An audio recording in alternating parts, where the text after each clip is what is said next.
Merhaba sevgili izleyenler, Kıbrıs'ın Sesi TV 2020 ekranlarında Diyalog Medya Grubu Genel Yayın Yönetmeni Sayın Reşat Akar'la birlikte Gündem Özel programında sizlerle birlikteyiz. Evet, üzücü bir konuyla başlıyoruz. Malum hava sıcaklıklarının artmasıyla korkulan oldu. Geçitkale'de yangında tehlike büyüyor. Arazide başlayan yangın evlere kadar geldi. Muhabirimiz Ömer Kadiroğlu bölgede. Kendisinden son gelişmeleri alacağız. Programımız içerisinde de yangınla ilgili gelişmeleri sizlerle paylaşacağız. Diğer taraftan akaryakıt zammı ülke genelinde sert tepkilere yol açtı.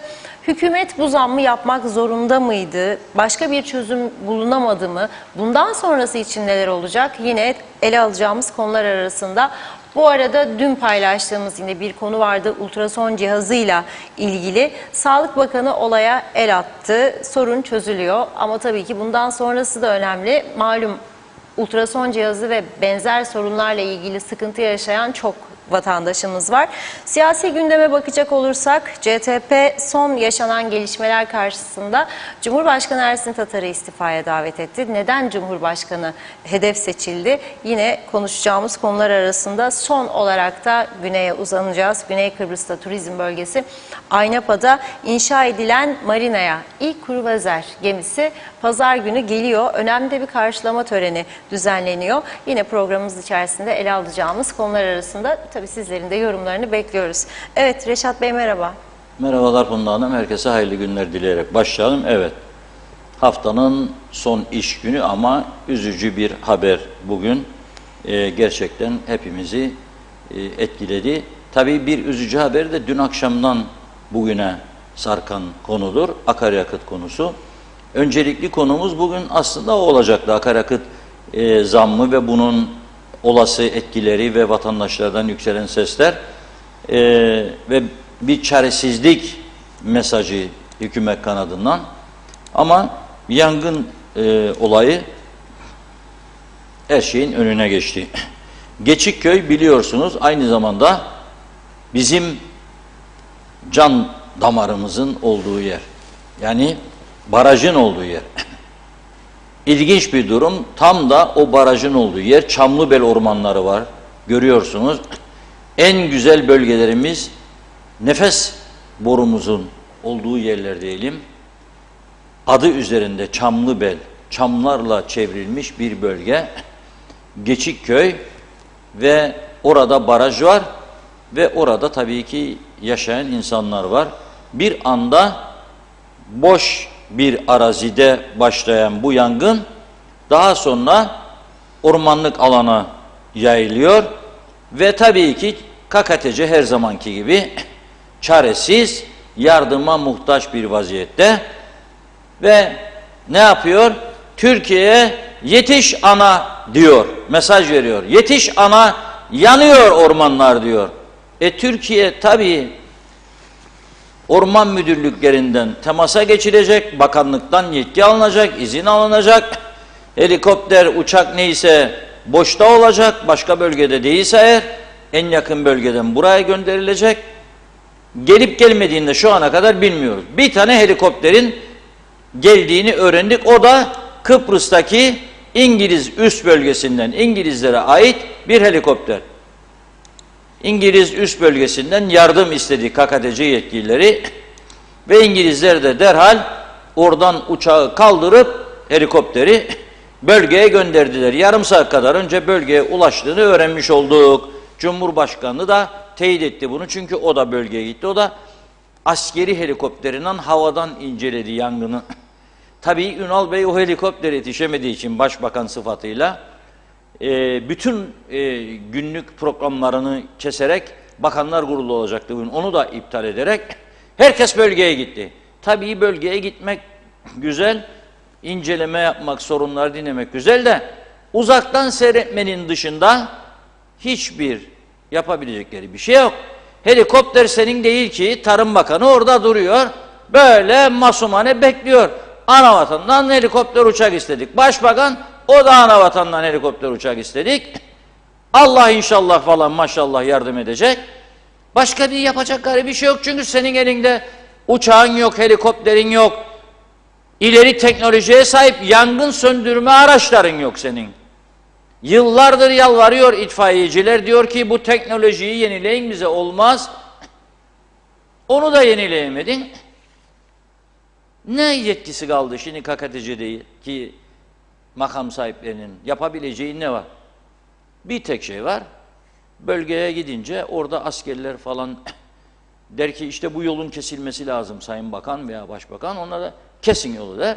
O olabilir. Yetki bu. Bakın askerler gitti bölgeye. Askerler gitmeseydi dumanlı halimiz, duman. Bu kadar sorumsuz bir memleket, o yangını kim çıkardı, nasıl çıkardı, bulunabilecek mi, ne ceza alacak? Onlar ayrı bir konu. Ama senin burada, bakın Rumlar Rusya'dan helikopter getiriyorlar, kiralıyorlar. Her sene Mayıs ayında Rumlar Eylül ayına kadar, Ekim ayına kadar helikopter kiralıyor.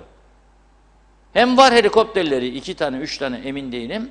Hem de kiralıyorlar. Bu sene Rusya ile anlaşmışlardı. Fakat Avrupa Birliği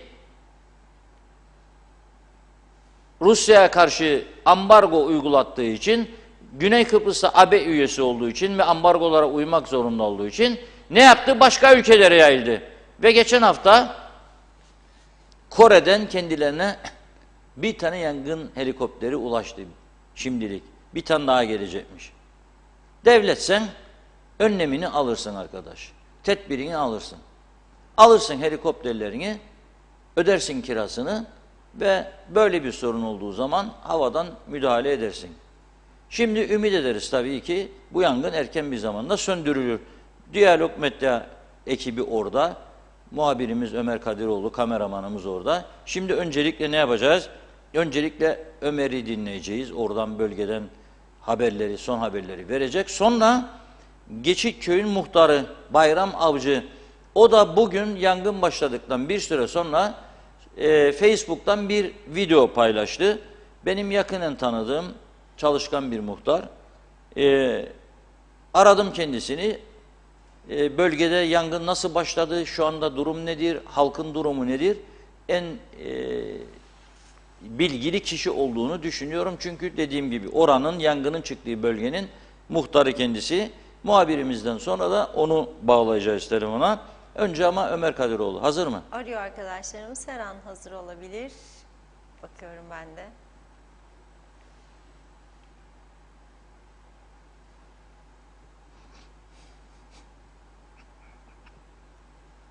Hazır mı? Bakıyorum. Biraz bekleyeceğiz, evet. Muhtar arayalım. Muhtarı. Evet. Hadi.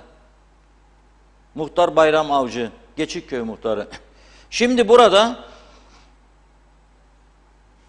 Türkiye'den 2 helikopter önce geleceği açıklandı. Daha sonra 3 tane uçak gelecek dendi.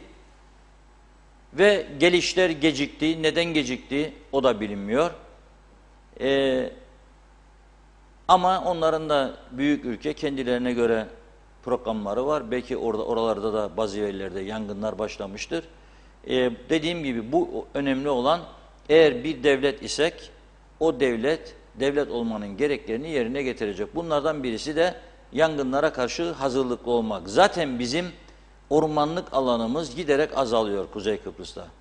Ve kimse bunun farkında değil maalesef. Ve ben öyle düşünüyorum ki ileriki nesiller bu ülkeyi hiç sevmeyecek, burada olmak istemeyecekler. Eğer birileri müdahale etmez ve bu ülke bir Avrupa standartlarına tez zamanda kavuşturulmazsa bilelim ki işimiz çok zor.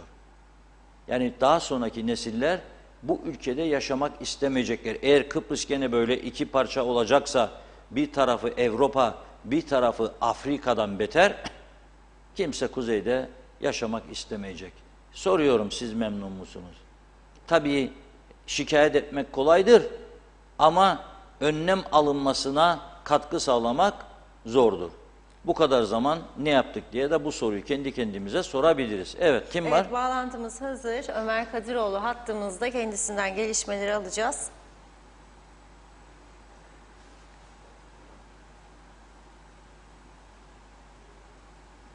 Alo deyin bakalım. Sesiniz bugün bozuk geliyor. Ömer galiba. orada mısın? Öksürük mü oldunuz?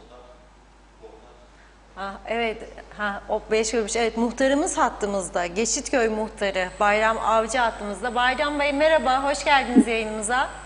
Merhaba efendim. Selam muhtarım. Ne oldu? Nazara mı geldi böyle bu Geçitköy? Vallahi Baraj var, evet, maraj var. Ne oldunuz böyle? Vallahi aynen dediğimiz gibi nazara geldi. Bir gözde bir bölgemiz gözde ona gitti elimizden. Şimdi bu yangın nerede başladı? Tam yavaş yavaş gidelim. Kaçta ve Vallahi- nerede başladı? Siz Evet, orada evet. mıydınız, bölgede miydiniz başta? Tabii ki hem de çok yakındım yani. Hatta benim bahçelerim de orada çok yakındık ama önüne gidemedik. Çünkü altı ekili olduğu için, arpa olduğu için benzin gibi yandı yani yetişemedik. Neyden dolayı oldu Reşat Bey? Ne yazık ki biliyorsunuz bizim köyümüzün halini. Her taraf çöp. Önüne gelen kamyonlar çöp döküyor köye. O kapalı çantanın yanına. Ve gelen kişi sanırsam kamyondan elektrik direğine vurdu. Oradan da trafodan alev attı. Kıvılcım attı arpanın içine ve önünü geçemedik.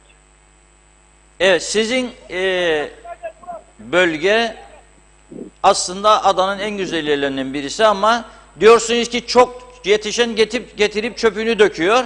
O çöplerden kaynaklandı diyorsunuz, öyle mi? Evet, çöpten de aynı. Geçen sene aynı sıkıntıyı yaşadık çöpten ama bu seneki çöpü döken şahıs kamyonla kamyon elektrik direğine vurdu. Ben duyum aldım. Ama ne yazık ki bulamadık üstündeki şoför kimdi ya da kamyonun sahibi kimdi, kamyon kimdi. Tamperi kaldırdığı zaman da kamyona vurdu, elektrik direğine vurdu, arkasından kıvılcım attı arpanın içinde. Yani çöpten başladı, elektrik teline attı, öyle mi? Evet abi. Aynen Reşat Bey. Elektrik teli de yanmaya başlayınca etrafı ateşe verdi. Tabii ki efendim zaten biliyorsunuz yani bir direği salladığınız zaman telle birbirlerine çarpınca kıvılcım atıyor. Zaten altı da ekili bir arazi diye benzin gibi dökülmüş zaten biçim zamanında biliyorsunuz. Yani gerçekten bizim ciğerimizi yaktı yani Reşat Bey gerçekten çünkü inanmayacaksınız bir de düzensizlik var. Ben 13-14 tane traktörle köyde Geçitköy'deki yangını biz söndürebildik. Tepe başında tamam geldi itfaiyesi falan Türkiye'den uçaklar da geldi ama Geçitköy'de bir kişi gelmedi efendim. Bir tane ben görmedim itfaiye ya da orman dairesinde bir şahıs. Ana yolun üstünde hepsi. Hepsi ana yolun üstünde birinin elinde sigara, birinin kahve sohbet ederler. Yolun kenarında ateş söndürürler hesapta. Yani bu kadar düzensizlik bir şey olmaz Reşat Bey.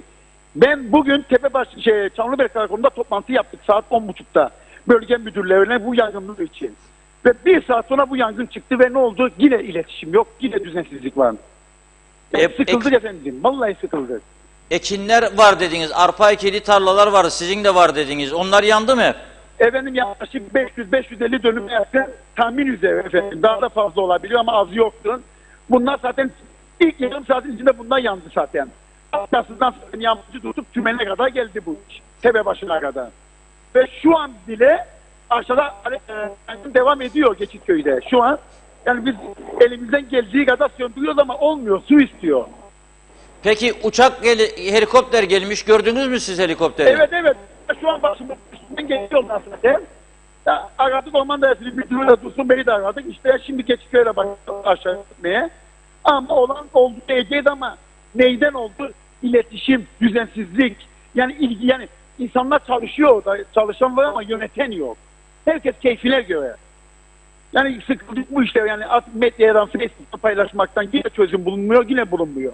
Başbakanımız buradaydı şimdi Dursun Bey de geldi, başbakanımız da geldi. Anlat, ne dinleyen var ne bir şey var, yine aynı. Günahtır efendim. Bu bizim itfaiye yangından ne kadar süre sonra orada oldu? Efendim yaklaşık 40 dakika var. Yani saat ve 40 dakika efendim. Nereden? Güzelyurt'tan mı geliyor?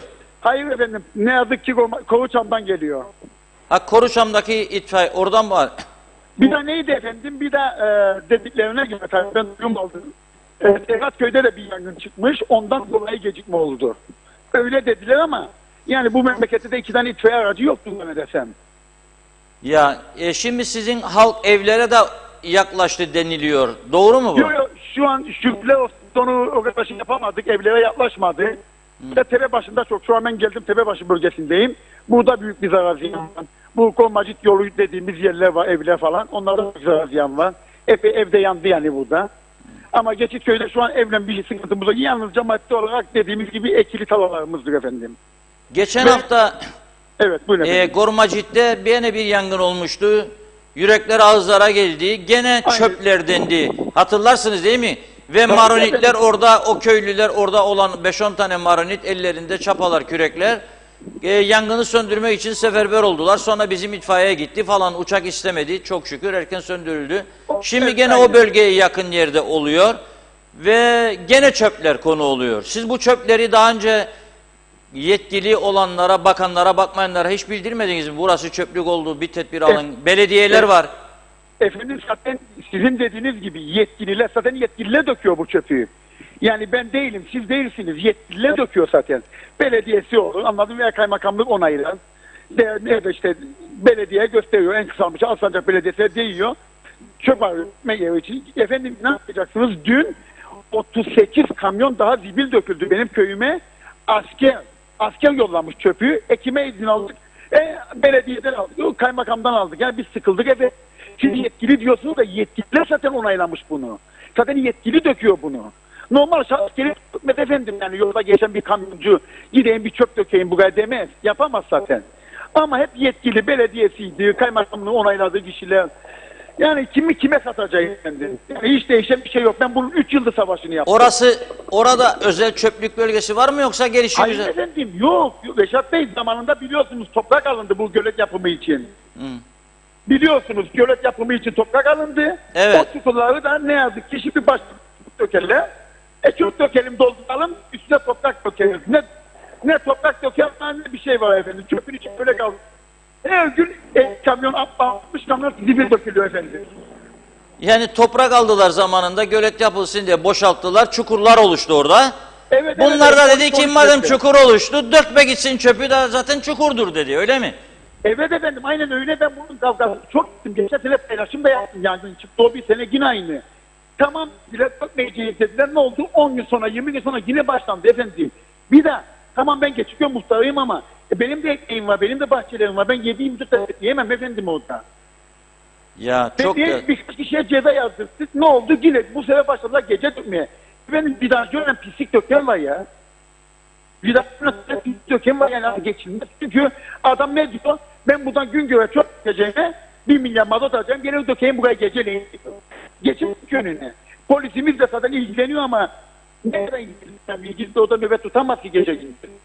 Bu çöplük aşırı sıcaklardan dolayı orada camlar falan herhalde onlar mı alevlendi? Nasıl oldu da Şimdi Sedat Bey, şu an çöpün içinde elektrik tam çöpün içindedir efendim. Ne yazık ki işte bu şanssızlığımız var. Çöpün içinde olduğu için fark etmez, bir sağdan oynamasından biri kıvrılıp açıyor. Buraya düşecek, çöpün içine düşecek efendim. Ben burasını tam anlayamadım, sesleri değil. Mesela izmarit atılmış olabilir mi sizin düşüncenize göre? Yok efendim, bugünkü olaydan bahseden bir kişi kamyonuyla elektrik direğine vurdu. Bak, Geldi kamyonuyla elektrik direğine vurdu çöp dökecek diye. Rezil bir durum. Yani kamyonuyla geldi çöp dökerken elektrik direğine vurdu, kıvılcım çıktı ve yangın başladı, öyle mi? Evet efendim, aynen, tabii ki odur efendim zaten. Bu arkadaş tutuklandı mı şimdi yoksa kim olduğu efendim, bilinmiyor? Yok, biz gördük uzaktan, yani kamyon gördük biz uzaktan, aynı telefonun yanında. Neden biz yani hiç aklımıza gelmedi yani, acaba elektrik direğine mi vurdu etti. O kaçarken ana yola çıktı, baktım bir iki yaptım. Değil efendim, 300 metre arayla attık, 2 yaptım. Ufak ufak. Hemen Çamlıbel Karakolu'nu aradım, dedim böyle durum var. Ben de çıktım gittim. Ta gideyim zaten ortalığı aldı gitti. Kamyon kimdi? Onun günde 1000 kişi geliyor çöp dökmeye efendim. Evet. Hiç Siz plakasını dur. bulamayız. Siz plakasını alamadınız mı bu kamyonun? Efendim gerçekten baktığımız zaman Reşat, ben oradayım, bahçeyken bahçeler tepenin üstünde. Benim ana yola kadar düşük ama mesafeye baktığımız zaman 3 kilometre, 2,5 kilometreden yukarıdır efendim. Uzaklığımız. Evet. Ben bunun kavgası ettim. Yani geçen defa yangınımız da Geçitköy'de bundan dolayıydı. Şu ana kadar yakalanan biri yok yani, tutuklanan biri. Yok, ben tutmaz da. Siz Bir kişi de sınavına içeriye.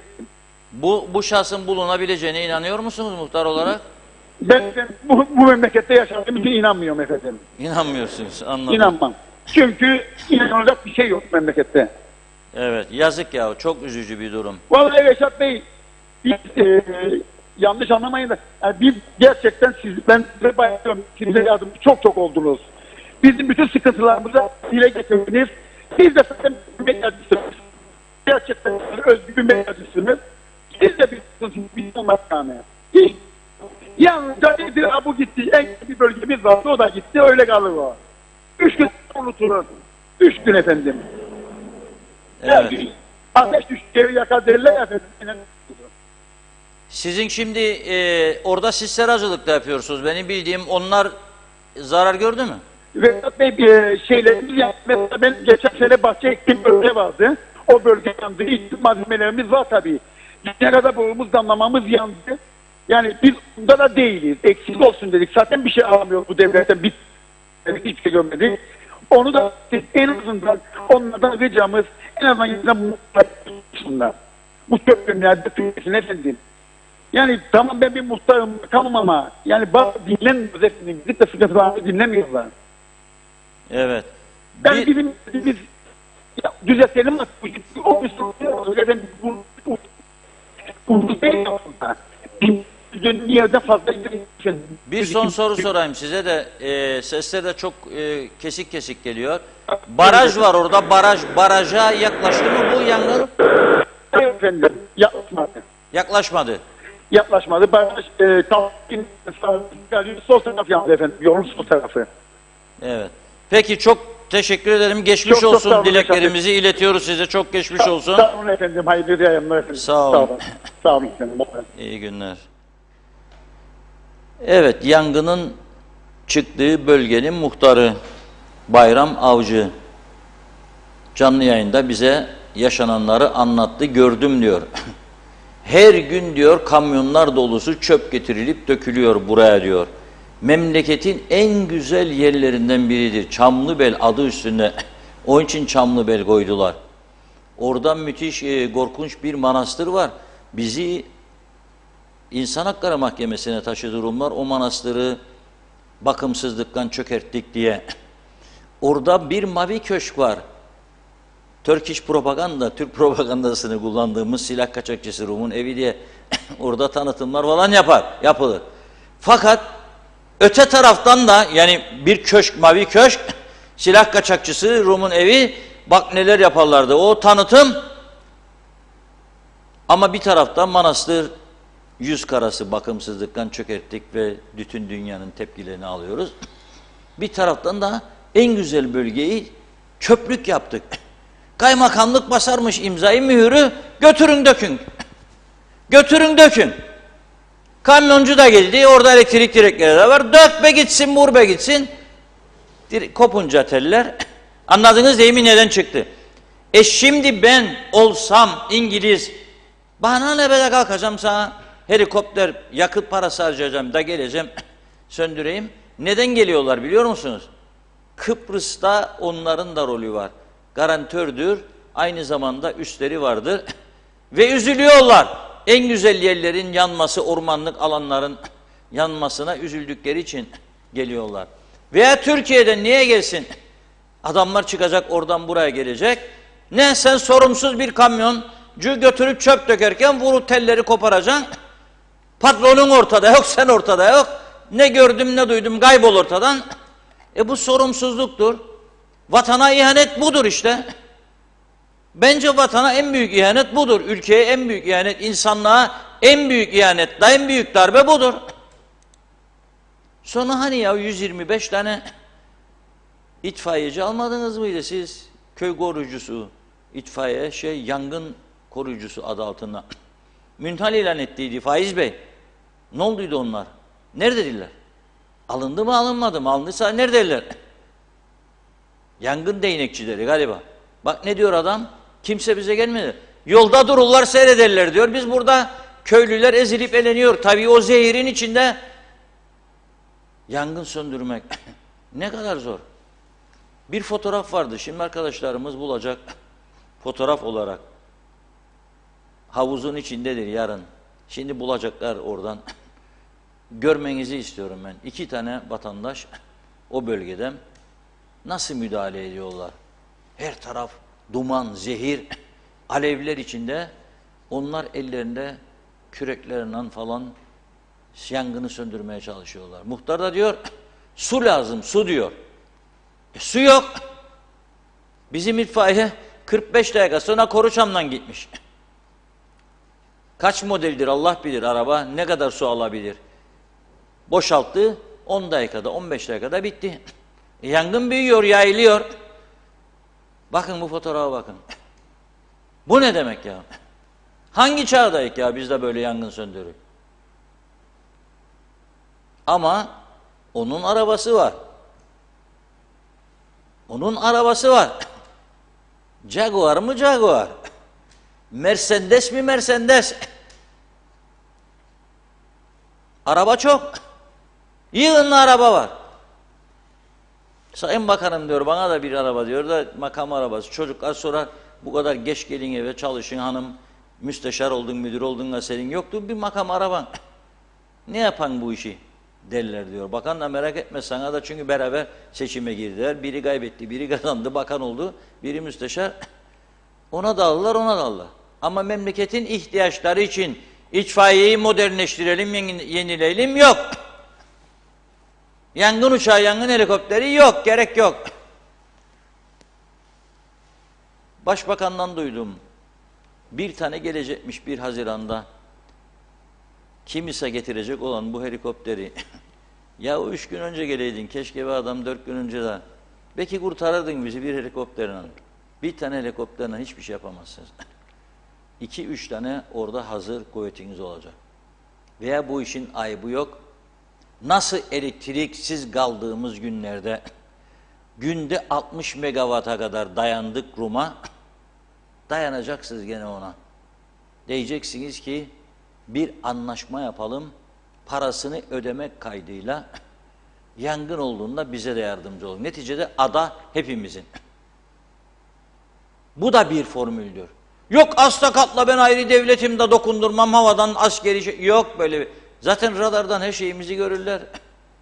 Ha nerede askeri karargah var, ne var? Her şeyi bizden iyi bilirler. Ben bilmiyorum ama onlar bilir.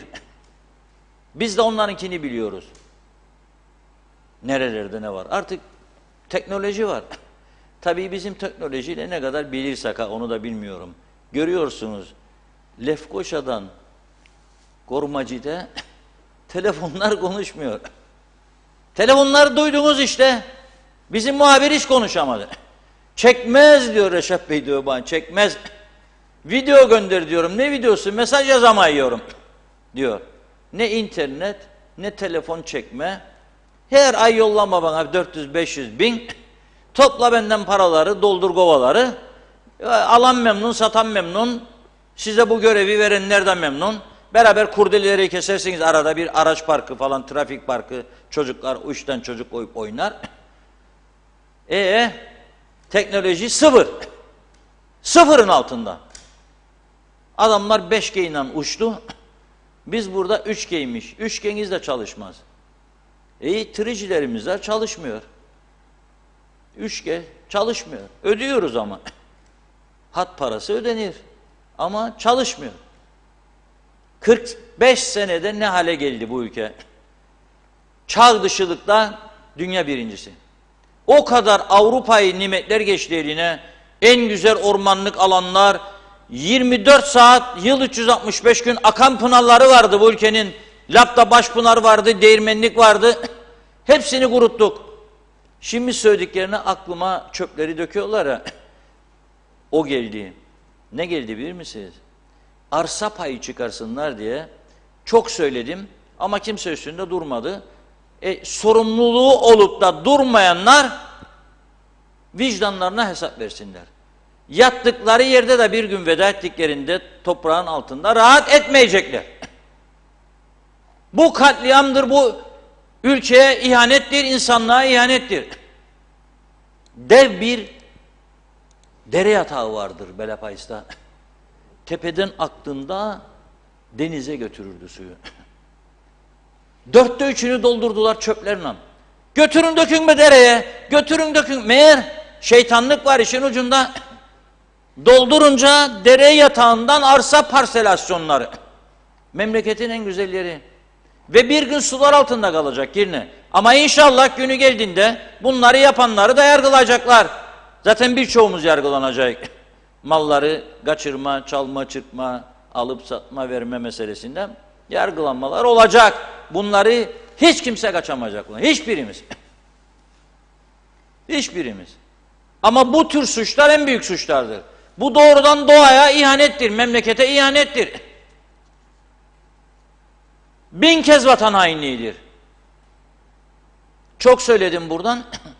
Bana belediye başkanı, ilk günlerde belediye başkanı olduğundan Nidai Bey sağ olsun, duyarlılık gösterdi, bir dosya, zarf gönderdi. Kendinden önceki dönemlerde işte kimler, hangi makamlar, şehircilik, o bu falan vermiş dere yatağın içine inşaat yapılmasını. Hiç beni ilgilendirmez. Senden önce, senden sonra yargıya taşımak lazımdı bu işi. Ama taşıyamazlar. Çünkü o izni alanların vardır. Abileri, ağaları, babaları. Ve 10 tane, 20 tane, 50 tane, 100 tane abi ağa geçti bu ülkeden siyasetçi diye. Çoğu köşe oldu. Çoğu köşe oldu. Onlar köşe oldu ama memleket battı, insanlar perişan oldu. Gelecek karardı, gelecek karardı. Gelecek karardı. Bu durumdayız. Evet, bundan. Evet, mesajlar. Gitmeden başlayalım. Birazı gitti artık. İlk mesajdan başlayacağım. Çok teşekkür ederek Okuyun, başlıyoruz. üfürün biraz bilgisayara. Ara Ulus sıra Barani, Allah'ım Allah'ım deyince o üfürünce öyle deyince bilgisayara kaçmaz şeyler. kaçmaz mı? Ben öyle yapıyorum. Deneyelim bakalım. Ulus Barani diyor ki bizi idare edenler bu kadar ileri zekalı mıdırlar ki çok yakınlarda olan Rum tarafından değil de Türkiye'den yardım istiyorlar. Ferda Küçülmez saray yaptıracaklarını bir helikopter niye almıyorlar? Güzelim ağaçlar yine gitti, yazıklar olsun. Mehmet Uluçaylı müdürün rahat gezmesi için Jaguar alınır ama biz bir helikopter kiralayamıyoruz. İşte elimiz kolumuz bağlı, bir de yangın yerinde marifetmiş gibi demeç verilir diyor. Engin Sedat Özün yangına üzüldüm diyor ama Bakanlar Kurulu'nun toplanmalarına sevindim. Çünkü yine zam çıkacaktı. Bir an önce söndürülür inşallah. Rıfat Server, helikopterimiz yok ama Jaguar'ımız var demiş. Cengiz Korkmaz Han, Lekkaya yolunu yenileyecekler diye söylediler. Haftalardır çok kötü vaziyette bekliyor. Naim Özkerimler yol açıldı mı bilginiz var mı diye soruyor. Hasan Hüda Ecer, eşit egemen devlet diye övünmekle devlet olunmaz. Hamasi nutuklarla da bu devlet yürümez. Devletseniz devlet olmanın gereklerini yerine getireceksiniz. Evet, Nalan Dümenci, ülkemize geçmiş olsun, keşke mecliste kavga edeceklerine oturup da Kıbrıs'ı nasıl düzene sokabileceklerini konuşsalar. Mehmet Akın, bakanlar kara Mercedes'lere bineceklerine yangın söndürme uçağı alsınlar diyor o da. Olmayan köstebek yuvası yollara, Mercedes'e ne gerek var? Allah aşkına demiş Reşat Bey, Kuzey Kıbrıs'taki yollarda ancak kanı ya da at arabası kullanılır. Bu ayıp da devlet, Kuzey Kıbrıs'taki devlet yöneticilerine yeter de artar bile. Seyvi Şah Gümüş, evet yazık diyor, gitti ormanlar. Yine Karşıyakalı olarak çok üzgünüm. Gerçekleri konuşursunuz. Teşekkür ederiz. Halk olarak iyi ki varsınız demiş. Ahmet Ulubay, bir yandan taş ocakları, bir yandan yangınlar, ülkede orman kalmayacak. Mehmet Kurtulmuş, selamlar, iyi yayınlar diliyorum. Cumanız mübarek olsun demiş. Tüm Geçitköy halkına geçmiş olsun. Ulus Barani, bugünkü müziğinizde yangın var, yangın var, ben yanıyorum şarkısı olsun. Biliyorsunuz memleket zamlardan sonra yangında yanıyor. Belgin Rıfat iyi yayınlar diledi. Sibel Serin, zor bir gün. Allah yardımcımız olsun. Sizlere kolay gelsin. Güzelim bölge yanıp kül olacak. Umarım en kısa sürede kontrol altına alınır. Çok çok üzgünüm. Nazime Nalbant Londra'dan herkese selamlarını yolluyor. İnşallah çıkan yangında çok zarar olmamasını diliyorum. Evet, halk zamların üzüntüsünü çekerken şimdi de yangın çıkmasıyla daha da çok üzüldüler. Bu kadar senelerdir bir yangın helikopterimiz bile yoktur. İnşallah çok zarar olmadan söndürülür yazmış. Mehmet Akın, yangın söndürme helikopteri yok ama Jaguar arabanız var diyor. Yaşa KKTC, çok yaşa, yürü de korkma demiş. Allah o bölgede yaşayan halkın ve söndürmeye çalışan vatandaşların yardımcısı olsun. Kamil Özalmış, güneyden helikopter ve uçak talep edildi mi dedi. Arif Mustafa Cüce, tüm halkımıza geçmiş olsun. İçimizi acıtan bu olay, bu yetkililerle işimiz zor. Demre Coşkun, niçin bu haldeyiz demiş. Motorlu araç ithalatçıları araba satsın diye kamusal ve ucuz toplu taşımamız yok. İnşaat şirketleri yol yapsın, yollara yeni arsalar eklensin, oralara inşaat yapılsın diye motorlu araca mahkumuz. 2 akaryakıt ithalatçısı şirket kar etsin diye sürekli zam var. Kısacası biz bugün bu zamlardan sonra ne yapacağız diye düşünüyorsak bu 3 sermaye grubu daha da zengin olsun diye kurulan düzen nedeniyledir. Ne yapmalıyız demiş. Akaryakıt şirketleri kamulaştırılsın, akaryakıt zammı geri alınsın, servet vergisi alınsın, kamusal ucuz toplu taşımaya yatırım yapılsın, yol değil, meydan, otopark değil, yeşil alan yapılsın, araba, lastik, boya, asfalt, benzin ve yedek parça için dövize akan para ülke içinde aksın. Yok bunun ortası ya sermaye kazanacak ya da halk yaşayacak diyor Demre Bey. Sevim Hanım da çok kızmış. Okuyamam tabii mesajı. Gülten Karamanlı. Geçitköy yanıyor, ormanlar yanıyor, memleket yanıyor, halk yanıyor. Peki 50 seçilmiş milletvekili ne yapıyor dedi. Çağatay Dolner çöpleri yetkililer atıyormuş. Hayır yüzü görmesinler diyor. Allah'larından bulsunlar. Günay Şeherli ülkemiz yanıyor. Geçmişte çok yangın oldu. Ne bir tedbir aldık, ne yangın uçağımız da yok, helikopter de yok. Yaşanan her konuda bile bile önlem almıyoruz. Allah askerlerimize, yangına katılanlara güç kuvvet versin. Yapacak başka yorum yok demiş. Ülkemizde tam bir felaket. İnsanlar düşünmekten değil, ölümden de korkmaz oldu artık. Önemli sağlık, o da yok. Ne kadar yorum yapacağız? Güzel yaşamak bizim hakkımız değil demiş. Yangın, buyurun söndürün, ülkemiz bu hale gelmemeliydi, sorumlu 45 yıldır yönetenlerdir diyor. Tema Yavaş, yaz gelmeden yangınlar geldi, herkese geçmiş olsun demiş mesajında. Devrim Deniz, egemen devletimizin bir itfaiye aracı Lefkoşa'dan yangın bölgesine süratle gidiyordu 30'la. Neden mi? Çünkü hurda diyor. Ormanlarımıza verilen değer bu. Geçen yıl ormanları kundaklayanlar tespit edildi fakat ceza almadılar. Hep ormanlar yanıyor, kuru ot olan boş arazilere bir şey olmuyor demiş. Mehmet Akın, Kuzey Kıbrıs Türk Cumhuriyeti iyi seyret ve dinle haberleri. Türkiye askeri gidiyor yangını söndürmeye. Sevmediğiniz Türkiye'liler demiş. Adadan elinizi çekin dediğiniz Türkiye'den yardım istiyorsunuz. Rum sempatizanıysanız o tarafa gidin, o zaman orada yaşayın. İngiliz hayranıysanız gitmenizde sorun yok ama bu topraklarda Türkiye askeri kanı var. Her karşısında o yüzden Türkiye ilelebet KKTC'de olacaktır. Hilmi Budalı, bu duyarlı muhtarı kanser edecek bunlar. Yetkililer yangın çıkınca hepsi orada demiş. En son ne zaman gittiler Geçitköy'e sorsan bilmezler. Çağatay Donlar vatana ihanettir. Kitabını yazar bu insanlar diyor. Abi Hüseyin, Kıbrıs Cumhuriyeti'nden gelen yardımı kabul edin. Çünkü buradaki her şeyi yok ettiniz. Bizi gururunuzla bitiriyorsunuz demiş. Cengiz Boyacı, yöneticiler selfie çeksinler tam zamanı. Nilüfer Turan, evet içiniz acır görseniz, Allah yardımcımız olsun, yangın söndürme helikopteri bile yok dedi.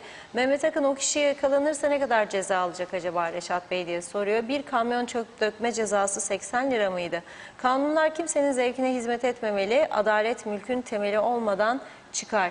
Nazime Nalbant, çok üzüldüm demiş. Ağaçlar yanıyor, ciğerlerimiz yandı. Bu ağaçlar çok yıllar alır büyüsün ama çıkan yangınlarda 5 dakikada kül olur.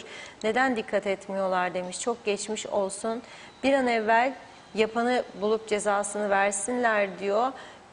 Bir de götürüp bu çöpleri istedikleri yerlere dökmesinler. Ağaçlarımızı, ormanlarımız da yanmasın lütfen. Üzgünüm demiş. Namık Uğuroğlu, meclis başkanı da almış bir özel şoför ve koruma, hem de kara Mercedes dedi. Belgin Rıfat, her yıl yangınlar çıkıyor diyor. Havalar ısınır ısınmaz bu tehlike var, biliniyor. Neden itfaiye o bölgelerde bir tesis bulundurmuyor? Sonra Mercedes ve Jaguar, üstelik sekreter mi yoksa müdür mü anlamadığım, itfaiye neden yeni ve donanımlı araçlar almıyor? Risk bölgelerinde mutlak suretle tedbir amaçlı hem ekipman hem de personel olması gerekir. Bütün gün oturmaktan ve tavla oynamaktan göbek bağladılar. Biraz çalışsınlar lütfen.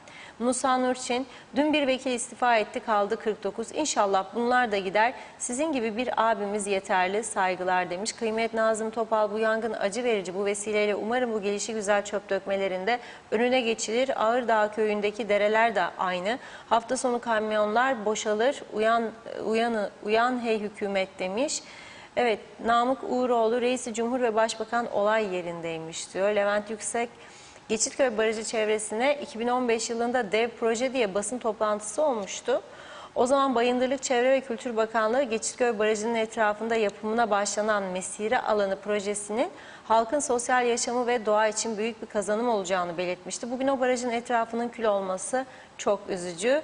Evet, birkaç mesaj okuyup yine ara verelim. Salih Kanal, 2020 yılında Tarım Bakanı Dursun Oğuz yangın helikopteri önünde fotoğraf çekip müjde vermişti. Biz de artık yangın helikopterimiz var diye sevinmiştik, yazıklar olsun demiş. Evet, Ulus Barani, yeni çiçeği burnundaki Sağlık Bakanı Avrupa'da yayılmaya başlayan maymun çiçeği hastalığı için acaba ne tedbirler alacak demiş Ulus Bey. Vedat Alagöz, hepimize geçmiş olsun, içimiz yanıyor. Bu hükümetlere hiç güvenimiz kalmadı. Bunlar krizi hükümet değil, bunlar hazır. Yiyici akılları yalnız onlara işler.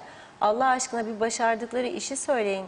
Maliyenin başına Sunat Atun'u koydular. Durum ortada. Her şeye her gün zam. Elektriğe gelen zam, otomatik her şeye zam demek. Onun için Maliye Bakanı bu görevi yapamaz. Tok açın halinden anlamaz. Her şey zamla olmaz. Lütfen zahmet olmazsa Olgun Amcaoğlu'ndan bilgi alsın. Oranın bakanı, bu kabinenin en iyi Maliye Bakanı odur. Çünkü bunları kanıtladı. Daha önce başka biri o görevi yapamaz. Halkın artık dayanacak gücü kalmadı. O meclis yakında halk basacak demiş. Bir partili olarak utanıyorum. Artık yeter, saygılar sunuyorum demiş. İyi ki varsınız. Son mesajı da Nilüfer Canova'dan okuyayım. Ara verelim ondan sonra. Reşat Bey, bugün iskeleden Mosa'ya gelirken bariyerlerin içi kuru ot dolu. Her taraf pislik içinde, biz kendi evimizde cep telefonu kullanamıyoruz. Senelerdir çekmiyor. Bugün elektrikler kesildi. 3 dakika sürdü. İş yerime bilgisayar bozuldu. Evimde elektriklerden kurutma makinesi bozuldu. Sabır taşı olsan çatlarsın bu memlekette demiş. Evet, devam edeceğim. Sözü Reşat Bey'e bırakıyorum. Evet Reşat Bey, buyurun. Tam da ne güzel böyle uyumaya yüz tuttun. Daha devam Uyuyordum edebilirim böyle. ama. Başım düşüp kalkıyor. Uyanmak zorunda kaldım. Uyanmak zorunda kaldım çünkü çok sorun var. Hangisiyle baş edeceğiz bilmiyorum. Hiçbir zaman, hiçbir şekilde amacımız bu kurumun, bizlerin, bütün çalışanlarımızın amacı aman efendim reytingmiş falan da asparagoz yalan dolanla falan da öyle şey yoktur. Panik yaratma, halkı korkutma yoktur. Ama ne söylediysek son 3 yılda buradan hepsinin bir bir gerçekleşmekte olduğunu görüyoruz ve üzülüyoruz. Keşkeler artık hiçbir şey ifade etmez. Keşke zamanında yapsaydık. Yapmadınız. Keşke böyle olsaydı. Yapmadınız. Siz 7 yılda biriktirdiğiniz Fiyat İstikrar Fonu'ndaki paraların büyük bir kısmını, 2 milyarı aşkın bir kısmını son 4 yıl, 5 yıl yapmanız gerekenleri yapmayarak seçimler var diye, Cumhurbaşkanlığı seçimi, genel seçimler, hep bunların başarısı için oy toplayacaksınız diye ne yaptınız? Fiyat İstikrar Fonu'ndan aktarın, Fiyat İstikrar Fonu'na aktarın. Elektrikte, akaryakıtta zamanında önlem alsaydınız, bu istikrar fonuyla bir kısmını korurdunuz şimdi bugün kalanla ve halka bu kadar zam yapmazdınız. 5.40 bir günde. Bir günde. Efendim dünyada ne ben dünyayı istemem. Ondan da hala düşük. Evet doğrudur. Ama ben de sana sürekli şunu söylüyorum. Onun en düşük maaşı benim en düşük maaşımın 2 katıdır. 2 katıdır. O akaryakıtın neden olduğu üretimde çiftçiler, hayvancılarla ilgili bölümünde gerek Avrupa Birliği'nden gerekse kendi bütçesinden o üretici sektörünü finanse edebilmektedir.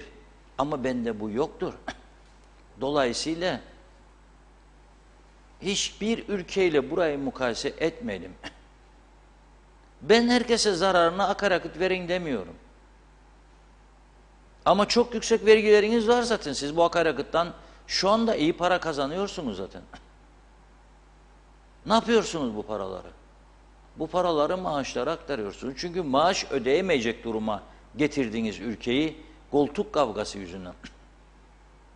Başbakan oldum, Cumhurbaşkanı olayım. Cumhurbaşkanı oldum, daha yükseği yok. Bakan oldum, başbakan olayım. Hadi hazırlan da seni görecek derler. Partiden de birileri arkasını okşar. Adam bakan oldu, şükredeceğine başbakanın, kendi partisinin başbakanın altına oymaya başlar. Kendini çok iyi görür. Ya başbakan da olsanız 7.000 defa da başbakan yazsa kartvizitlerinizde ne değişir ki? Bu küçücük ülkede dünyanın hiçbir ülkesinin tanımadığı bir toprak parçası üzerinde, ki o toprak parçasının büyük bir kısmı bizim değildir. Kuzeydeki toprak parçasının 38,5'un 5,5-6'sı bizimdir. Ne kendi kendimizi kandıra hala daha siyaset yapmaya çalışıyoruz. Elektrik kurumuna ben çok eleştirdim geçmişte. UPP'sini de eleştirdim. CTP'li hükümetleri de eleştirdim. Korkacak bir durumum yok. Parmağımın arkasına saklamam. Arkadaşlarımız. Karşılaştığımızda kucaklaşıyor, öpüşüyorum. Evet. Ama ben gazeteciyim. Görevimi yapmak zorundayım. Halka karşı sorumluluğum var.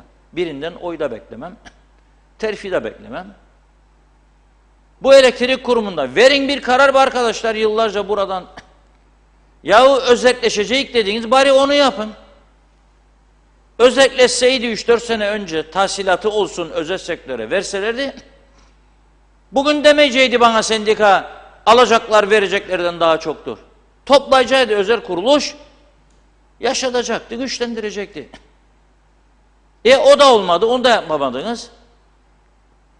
Özelleştirme olmaz, öcüdür. Kıbrıs Türk halkının şeyi gider.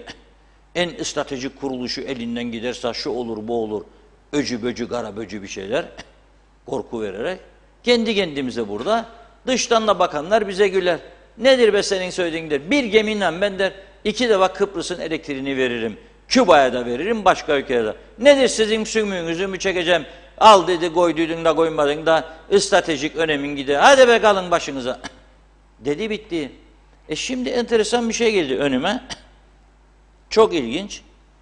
Bizim elektrik mühendisleri odası uyarı yapmak zorunda kalmış. Çok önemli ama şimdi düştü önüme.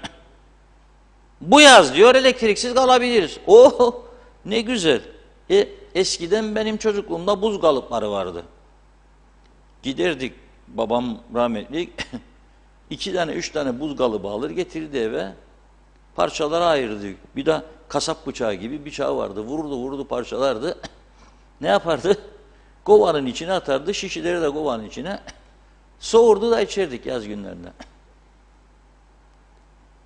İsteyen duş da yapabilir tabii. Küveti doldurursunuz su. 3-5 tane de kalıp, buz kalıbı parça atarsınız. Su soğuyunca girersiniz içine, serinlersiniz. Klima olmayacak. Birkaç saat kalın ta buzun erimesine kadar. Sonra çıkarsınız. Sonra gene terlediniz. Bir daha girin. Su varsa tabii o da. Allah'a şükür diyor muhtar. Geçikköy barajına ulaşmadı.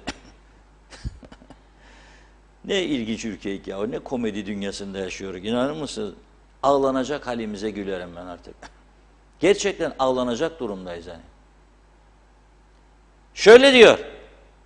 Önlem alınmaması halinde 1,5 ay sonra uzun süreli elektrik kesintileri yaşanacak diyor. Bugün de galiba Güzelyurt'ta 7 saat mi?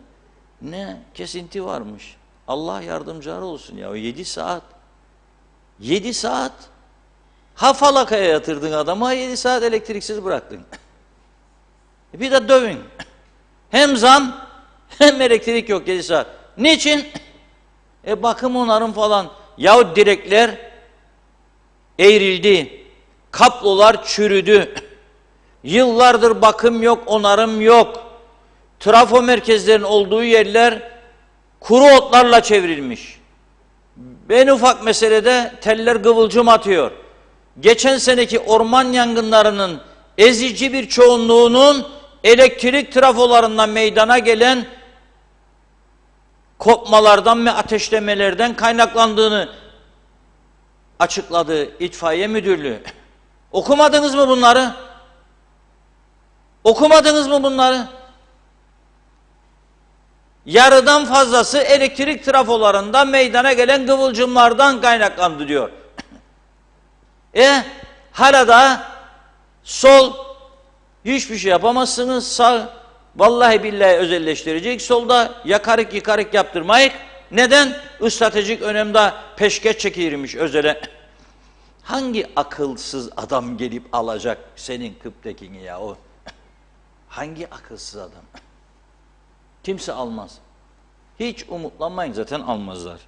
Neyse, ben geçeyim esas bizi bekleyen tehlikeye. Elektrik Mühendisleri Odası da uyandığı için ve bizi de uyandırdığı için teşekkür ederim. Ama kaç senedir uyuyor bütün millet. Kuzey Kıbrıs Türk halkı, Avrupalı Kıbrıs Türk'ü. Enerji Komitesi tarafından yapılan açıklamada çalışır ve kullanılabilir durumda olan makinelerden gün itibariyle maksimum 329 megawatt üretim elde ediliyor. Halbuki kış aylarında 374 megawatt anlık talebe ulaşan elektrik enerjisi arzının önümüzdeki yaz döneminde aynı miktara veya üzerine çıkabileceği arıza üretim kapasitesi arasında 50 megawattlık açıklık çıkacak, eksilecek diyor. Bahar ayında bakımı yapılması gereken makineler Aksan'dan alınamayan elektrik enerjisi sebebiyle şu anda aktif kullanılıyordur. Bu yüzden onların da bakımı yapılamadığı için diyor, tam kapasite çalıştırılması düşünen yaz aylarında hazır hale getirilemeyecekler diyor. Sağlıklı bir üretim testine herhangi bir arıza esasında hazır bulundurması gereken sıcak ve soğuk yedek makineler yoktur diyor. Makinelerin servisleri de yapılamadı diyor ve telafisi olmayan sonuçlar doğurabilir diyor. Bir ay içinde ivedi olarak adımlar atılmalıdır diyor. Öncelikle mevcut sistem içerisinde bulunan ve atardama durumundaki mevcut makinenin bakımının derhal yapılması, geçici çözüm olan mobil santrallerin derhal hayata geçirilmesi, sıcak ve soğuk yedek üretim kapasiteleri de hesaplanarak kalıcı çözüm için çalışmaların yapılıp ihale süreçlerinin başlatılması. İhale süreçleri bizde 3 ay, 5 ay, 6 ay, kaş göz kırpmasına göre bir yılda olabilir. Ona verme, o bizden değildir. Buna vereceksin. Hiçbir şey olmaz. Kendi kendimizi kandırmayalım. Ne bunların bakımı onarımı yapılacak, ne ihtiyaçlar giderilecek, gözümüzün önünde stop edecek. Şimdi Aksa diyor alınamadığı için diyor. Aksa bize vermiyor diyemiyorlar. Neden vermiyor? Çaldığınız adamları. 1,5 milyar borcunuz var. 1,5 milyar borcunuz var. Hem çek elini yakamızdan. Çektim. Ver paramı. Onu da verme. Onur meselesi oldu. Onurun varsa borç olmaz be kardeşim. Ha? Onurun varsa borç. Onur kalmaz ki. Yalan. Onur kalmaz ki. Güven kalmaz. Biter her şey. Bir yere kadar. Her sabrın da bir sonu var. Yıllardır yalan üstüne yürütmeye çalıştık bu işleri. Yapacaktık ama, verecektik ama, şu olacaktı da ama, hep amma. İşte dediğim gibi sağ taraf sözde milliyetçi, vatanperverci, anayla yürürüz, yaparız, ederiz, hiç kimse karşımızda duramaz. Sol taraf olmaz Avrupa falan, stratejik önem şu bu. Bu noktaya getirdik memleketi. Ben merak ederim şimdi 1,5 ay sonra dediği ne zaman olur? Matematiğim çok kuvvetli değil. IQ düşük olduğu için ben de öteki bizi yönetenler kadar yüksek olmadığı için hesaplarda da sıkıntı yaşarım zaman zaman. Ne zaman olur yahu? Mayıs'ın bittiğini düşünelim. Haziran, Temmuz ortası. Allah, bir hareket daha çıkacak demektir. 20 Temmuz Barış Harekatı, 15 Temmuz faşist junta darbesi. Hem burada hem de Türkiye'deki faşist FETÖ darbesi. Burada da faşist junta darbesi. 15 Temmuz tam da o günde başlarsa kesintiler ne olacak acaba? Çok merak ediyorum. 1,5 ay sonrası tam 15 Temmuz'a denk gelir. Mayıs'ı kapattık diyelim. Nasıl olacak bu iş? Bugün 38-39 derece, yandım Allah diyoruz. Temmuz'da 45. Belki daha fazla olacak bu sene iklim değişimleri nedeniyle. Ne yapacak elektrikler kesildiğinde? Öf püf. Eskiden yaşlılar, babamı da hatırlarım, Atlet giyerdi, terini çeksin diye. Nedir baba derdim bu yaz günü? Oğlum derdi, atlet giyeceksin, teri çeksin. Ne yapsın evde? Klima yok. Klima yok evde. Şimdiki rahatlık yoktu tabii. Nelerden geldi o insanlar, nasıl geçindiler? Şimdi klimasız ev yok ya, bazıları tuvalete koyarmış duyarım bolluktan. Üşümesin. Hele sıkıntı çekenlerin doğaldır. Yani sıkıntısı. Sonuca ulaşma sıkıntısı. Ne olacak? Ben iki tarafa da soruyorum. Nedir projeniz ya? Vatan millet Sakarya, yaşasın ana vatan, yavru vatan falan. İki eşit egemen devlet. O bir tarafta stratejik önem yedirmeyik, verdirmeyik, vallahi billahi Kıp'taki size. Bir proje sunun görelim bizde. Nasıl kurtaracaksınız? Nasıl olacak bu işler? Nedir proje? Dün akşam Esenyalı var. Orada bir balıkçı arkadaşlar var. Telefon açtılar bana. Ya özledik gelmiyor.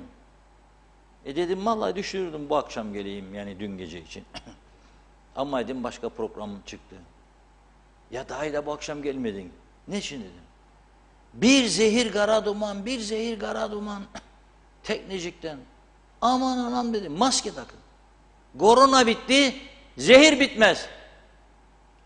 Koronadan daha tehlikelidir oralar şimdi. Zehir bitmez ya, zehir bitmez. Memnun musunuz ya, bu stratejik falan filan peşkeşler durdu işte. Kimse istemiyor. Aksa istemezdiniz.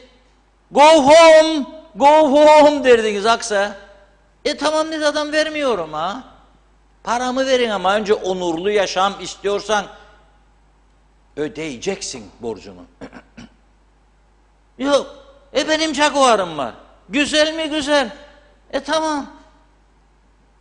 Cumhurbaşkanım, başbakanım, meclis başkanım, meclis başkan yardımcım, bakanlarım, cenazelerde, törenlerde hep resmi hizmet araçları boy gösterir. Akaryakıt parası tabii burneyi kakateciden.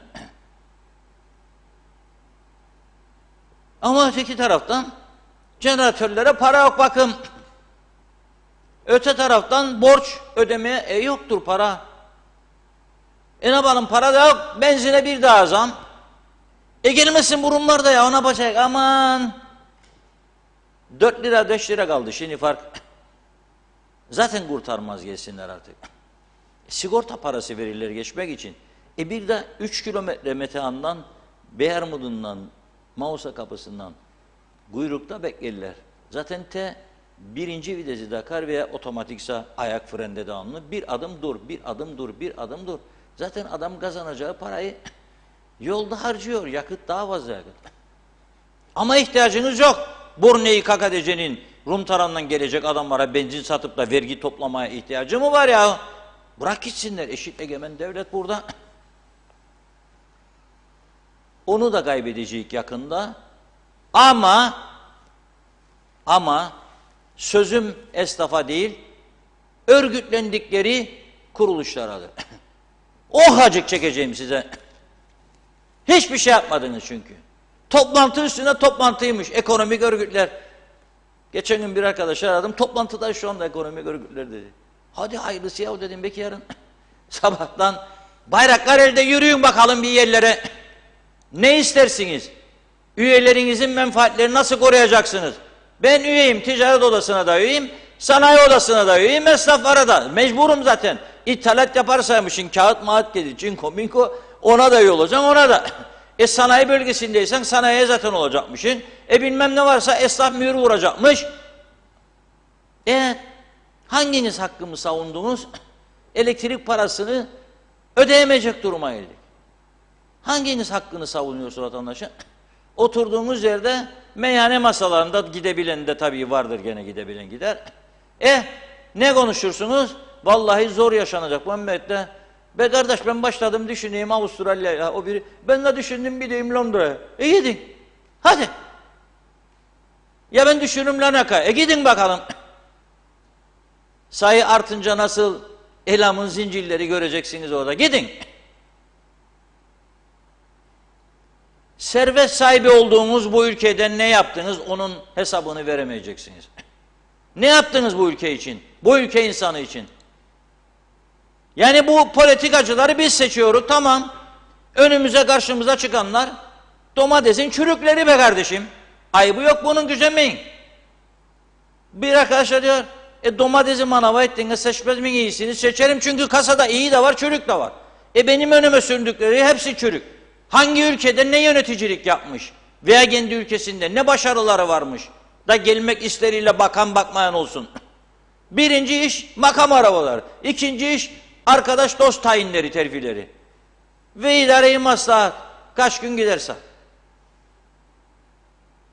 Bilgi, görgü, tecrübe, üretme, çözüm. Hiçbir şey yok. Elektrikte yok. Suda olmadı. Türkiye Allah razı olsun getirdi. Anamur'dan suyu olmaz olmaz derlerdi. Olmaz olmaz. Bu iş olamaz. Birisi o şarkı vardı. Hiç yalvarma diyor, bu iş olamaz. Oldu ama. İyi ki geldi, yoksa öleceydik susuzluktan. Yasemin kokan Lefkoşa'yı isterdi arkadaşlar. Nasıl kuruttuğumuzu sormazlardı ama. O Yasemin'in köküne verdiğin su senin güzel yurttan, denizden çekilen tuzlu suydu da kuruduydu Yasemin. Yok ki geldiler Adana'dan da işediler. Yasemin ağacının köküne de kurudu ya. Ya da Hatay'dan. Nereden kuruduydu da birbirimizi kandırır şimdi.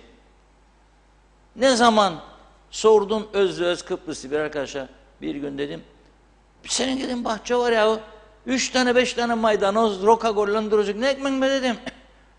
Dedi bana gel saç çiçekleri göstereyim, hepsi kurudu dedi. Nasıl maydanoz gollandır yetiştireceğim? Ha dedim o saat, daha Anamur suyu gelmeden. Dedi sular tuzlu dedim, olmaz, olmaz ya. Kuyulardan çekerlerdi ve bırak içilemez, kullanılamaz, çok kirli su ve çok tuzlu. Çiçekleri bile kuruttuydu. Sonra aynı arkadaşı bir daha gördüm. Baktım gel göstereyim sana marulcuklarımı dedim. Niçin be dedim. Ne oldu? Yağmur suyu geldi, temiz dedi. Bak dedi, ne ekersen olur dedi. Aferin dedim, çok güzel. Ama karşı çıkarken bir şeylere somut, bana daha iyi proje koyacaksınız önüme ya. İlla karşı çıktın, bir şey yok elinde. Hiçbir yapıcı, elle tutulur projen yok. Hep çaresizlik üzerine kurulmuş bir senaryoyla yönetildi ülke. Biri öyle der, biri böyle der. Çözüm öneriniz yok. Hiçbir şey yok. Yani ben protokolümü imzalamam gerekirdi ya. Elektrik kurumu düzeltmek için. Billa biri başıma vuracak balyoz anam. Bu kadar iyi üniversite tahsiller görmüş, öğretmenlik, müdürlük yapmış, profesörlük yapan insanlarımız var. Partilerde 150 kişilik parti meclisleri var. Beyinler çarpışıyor o toplantılarda. Neden hiçbir şey gelmedi önüne bu toplumun üretilsin? Bugün sahip çıkmaya çalıştığımız teknecik bizimdir. Kim getirdi jeneratörleri kurdu zamanında yahu? 2 tane başladı. Abdullah Tenekeci Paşa döneminde değil mi? Kıbrıs işlerinden sorumlu devlet bakanı, emekli general, onun döneminden değil miydi? Onun ayarladığı firma getirmediğimizdi buraya jeneratörleri. Da sonra bu davada onu tartıştıydık hani. Arşivler yalan söylemez, girin arşivlere bulun. Sonra siz doldurdunuz onun için ihtiyaç var yok. Her ilk seçim sonrasında doldurdunuz. Hepinizin yargılanması lazım. Ama nerede? Kim yargılayacak? Neyse. Bütün bunlar olur biterken bir de baktım ki bugün olmaz bu iş olamaz var ya. CTP basın bürosunun açıklaması geldi önce. Sayın Tatar diyor, boş yere çırpınmayı bırakmalı ve istifa etmeli diyor. Allah Allah dedim, ne çun? Okuyalım bir. Yurttaşların her geçen gün daha da yoksullaştığı, gençlerin göç etmeye devam ettiği ülkemizde krizlerin baş mimarı Cumhurbaşkanı makamında oturan Sayın Ersin Tatar'dır diyor CTP. Sayın Tatar bu zihniyetlerin temsilcileri kaostan beslenerek makamlarını korumaya çalışmaktadırlar. Sayın Tatar da şu anki hükümette müdahaleler sonucunda koltuklarına oturmaktalar. Hem Sayın Tatar hem de Bakanlar Kurulu müdahalelerin olduğunu açıkça belirtmektedirler. Müdahale ile gelen şahıslar Kıbrıs Türk halkının iradesini temsil etmemektedir. Cumhurbaşkanlığı makamına oturan Sayın Tatar, müdahalelerin yaşanmasına boyun eğmiştir. Müdahale ürünü gayrimeşru bir hükümetin oluşmasında da başrol oynamıştır. Yaptıkları ve söyledikleriyle makamının itibarını yerle bir eden, alım gücü yerlerde sürünürken Türkiye'nin illerini gezmekten başka hiçbir şey yapmayan, daşla diyor iki tane, yapmayan yapamayan diyor. Yani hem yapmaz hem yapamaz zaten demek ister. Sayın Tatar'ın yarattığı kaosu CTP ve diğer muhalefet saldırarak örtmeye çalışmaktadır. Sayın Tatar Kıbrıs Türk halkının temsilcisi değil, müdahalelerin aracıdır. Cumhurbaşkanı makamında oturmaya devam etmek için her şeyi mübah görmektedir. Ayrılıkçı iki eşit egemen devletin iddiasında bulunan zihniyet, Kıbrıs Türk halkını Kıbrıs'ın güneyine muhtaç etmiştir. Ve Kıbrıs Türk halkının dünyayla bağlarının koparılmasına neden olmuştur. Kıbrıslı Türk gençler Kıbrıs'ın güneyinde işlemeye giderken Kıbrıs'ı Türk esnaf siftah yapabilmek için Kıbrıs'tan güneyinden gelenleri beklerken Sayın Tatar saray önünde ahkam kesmeye devam etmektedir. Hiçbir ülke tarafından ciddiye alınmayan, kendi halkını temsil etmeyen, söyledikleri yaptıklarıyla her gün mizah konusu olan Sayın Tatar'ın Cumhurbaşkanlığı sarayında oturmaya devam etmesi istenmiyor. O kelimeyi kullanmayın, biraz ağır bir kelime vardı. Ve devam ediyor tabii ama hepsini okumam mümkün değil. Cumhurbaşkanı Tatar yangına gitti ama ekip çalışmaktadır. Ekip boş bırakır mı CTP'nin bu açıklamasını? O da şöyle diyor. Bunlar hep bugün son 1 saat 2 saat içinde olan gelişmelerdir. Cumhurbaşkanlığı Basın Bürosu Erhürman ve CTP'nin açıklamalarını değerlendiriyor. Siyasi takıntı halidir bu diyor. Cumhurbaşkanlığı Basın Bürosu'ndan yapılan açıklama şöyle.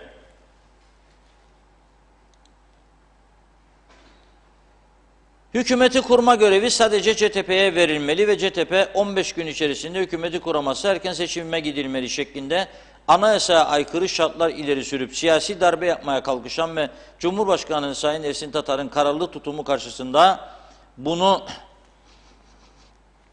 başaramayan CTP'nin Genel Başkanı Tuğhan Erhürman'ın içinde bulunduğu siyasi ruh hali oldukça dikkat çekicidir. Erhürman, ülkenin ve halkın sorunlarının çözümüne katkı sağlayacağı yerde kaos, gerginlik ve çatışma ortamı yaratmaya çalışmaktadır.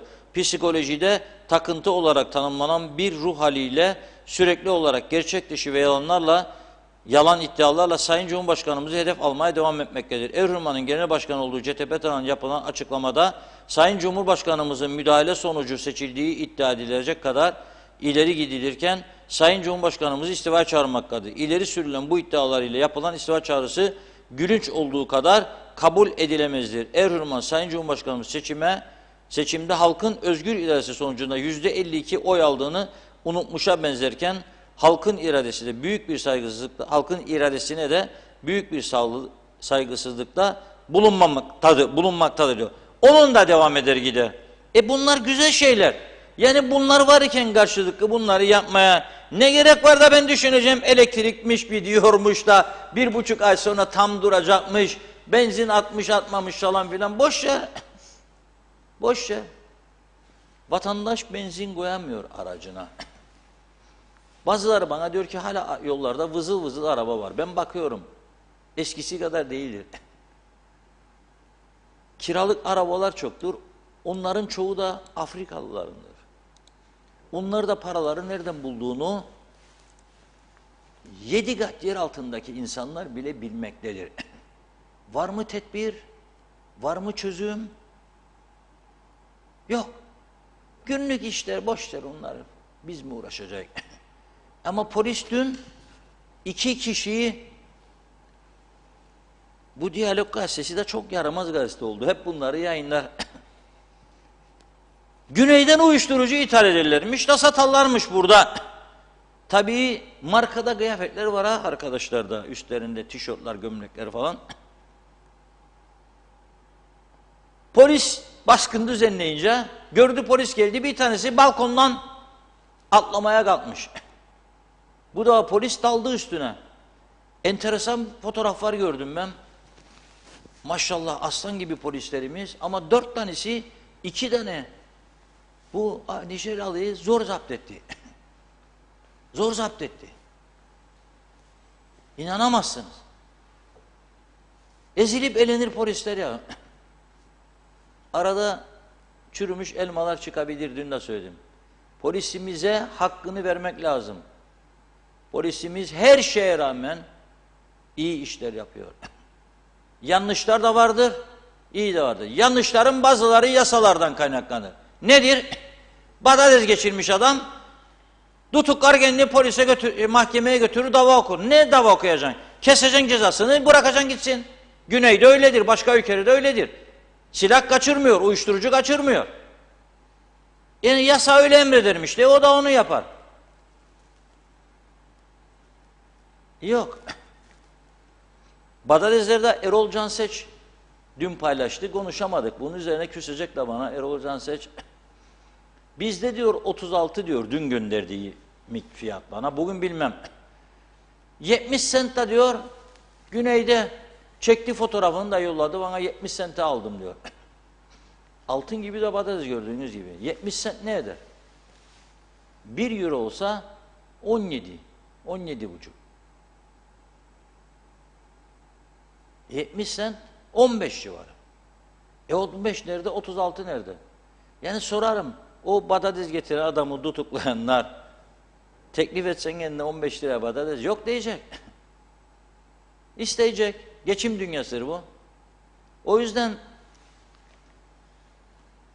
gidişat iyi değil. Ben endişeliyim. İnşallah, maşallah sıkıntıları atlatacağız. Bu arada önüme bir not geldi. Yeni mesaj serisinden önce hemen söyleyeyim. İtfaiye Müdürü Ramadan Gürpınar açıklamış ki Geçikköy'deki yangına havadan ve karadan müdahale sürüyor. Alevler hemen hemen kontrol altına alınmış. Allah razı olsun. Havadan müdahale edenlerden de, karadan edenlerden de. Ama yangını çıkaran her kim ise, vurdu da alev aldı tellerde, durup söndürmedi veya arayıp ihbar edip durdurmadı, ona da en ağır cezanın verilmesi için herkesin seferber olması lazım. Bulunması lazım ve cezalandırılması lazım. Evet, ondan. Hızlıca başlıyorum o zaman ama yine tabii yetişemediğimiz mesajlar oldu. İlk Sayar Aker'in mesajını görüyorum. Bu yaz klima kullanmam, dama çıkıp uyumadan yıldızları selamlayacağım. Fikret İpekçioğlu bir de utanmadan Kıbrıs halkının refahı için çalıştıklarını açıklayan bakancıklarımız var diyor. Utanmadan da konuşuyorlar. Yok olmaya doğru. Levent Yüksek, Reşat Bey Kıptek 2 jeneratör siparişi verse kaç günde ya da ayda adaya gelir? Geldikten sonra da kurulum süresi ne kadardır? Mehmet İnancı 47 yıldır adam kayırma, rozetçilik, vurgun talanla ülke yönettiler. Gençlerimizin, torunlarımızın hayallerini çaldılar. Tüm yönetimler hırsızdır. Hasan Nihat Erduran, kanalizasyon ve çöp çözülmeden tek bir su sayacı ve elektrik sayacı takılmamalıdır diyor. Defalarca yazdım. Yeliz Su, Kıptek'e bu duruma düşmesinin sebebi Kıptek dahil beceriksiz hükümettir. Dilerim ki kim yolsuzluk, hırsızlık yaptıysa hayırlı gün görmesin demiş. Onlar yüzünden bizler halk çekiyoruz. Bir gün onlar da çekecek biliyorum diyor. Evet, Cuma Meşe samimi bir mesaj. Abi kolay gelsin diyor. Sen aday ol, sana diyor çok ciddiyim. Hasan Nihat Erduran, o tuvaletli klimalar vergi listelerinde top vergi verseler de helal olsun deriz Reşat Bey. Sayar Aker, şükür edelim de suyumuzu da kesmesinler, saksıya domates ektim. Ali Kavas, ülke gerçeklerini gayet net açıklıyorsunuz, çözüm yollarını söylüyorsunuz fakat yetkililerden hiçbir yanıt yok. Halk olarak dinliyoruz ama daha da beterine doğru yol alıyoruz demiş. Ahmet Halil iyi yayınlar diliyor. Demre Coşkun, saray yaptıracaklarına helikopter almaya akılları yeter ama bilerek almazlar. Türkiye'ye köle kalalım maksat. Sonra desinler bak Türkiye helikopter yolladı. Türkiye gençlik çok seviyor bu akıllı yöneticileri demiş. Galip Devrim, Reşat Bey maşallah sana diyor. Ölü gözünden yaş bekler bu toplum. Herkes almayı ve istemeyi bilir ama devlet bir şey istediğinde veremiyorlar. Durum ortada. Arif Mustafa Cüce, Reşat abim haksız da değil misin bu Jaguar konusunda? Bugün bir daha anladık. Bize Jaguar değil yangın helikopteri lazım. Ömer Bozkara Vezirler, evet Reşat Bey müzik sırası geldiğinde ver mehteri diyor Kılıç Kalkan. Benden alem uzaya çıkar, biz geriye devam. Zihniyet bu demiş. IQ 0 zaten diyor. Evet, Nilüfer Canova, benzinci ne kadar fazla benzin satarsa devletin kasasına o kadar fazla para girer. Çünkü benzinci vergiyi peşin öder. Tüketiciden devletin kazandığı ayrı gelmesin. Yabancılar nasıl olsa Brunei'de para çok. Mehmet Ahmet tam tersi.